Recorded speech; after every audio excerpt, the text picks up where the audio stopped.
নাইবালি সাদা ঠেকান, নাইবালি সাদা ঠেকান যাচ্ছে না খাই। লিডারের অনুসরণ করেন, লিডারকে মানেন, লিডারকে মানেন। আরে লিডারকে মানেন, লিডারকে মানেন।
ইসলামিক ফাউন্ডেশনের সুপারভাইজার যিনি আমাদের মডেল মসজিদের তত্ত্বাবধানে রয়েছেন, ওনার নির্বুদ্ধিতা বা ভুলের কারণে একটা প্রতিষ্ঠানের একটা অনুষ্ঠান আয়োজন করে, যার প্রেক্ষিতে আসলে এই ঘটনার উদ্ভব হয়েছে। তো গতকালই আমি তাকে প্রশাসনিকভাবে জিজ্ঞাসাবাদ করেছি এবং প্রশাসনিকভাবে তাকে শোকজ করেছি যে আসলে উপজেলা নির্বাহী অফিসার যেহেতু এই মডেল মসজিদ পরিচালনার দায়িত্বে রয়েছেন, তো তার অনুমতি ব্যতিরেকে সে কেন এ ধরনের প্রোগ্রামের আয়োজন করেছে।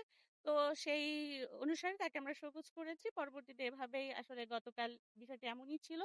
আজ আমি জেলাতে বিভিন্ন ধরনের মিটিং এ ছিলাম। আসার পরে আমি শুনি যে দুই পক্ষ আসলে আমার সাথে কথা বলতে চেয়েছিলাম। পরবর্তীতে আমার রুমে আসলে সবাই স্বাভাবিক পরিবেশে কথা বলতে বলতে হঠাৎ করে এই পরিস্থিতির উদ্ভব হয়েছে।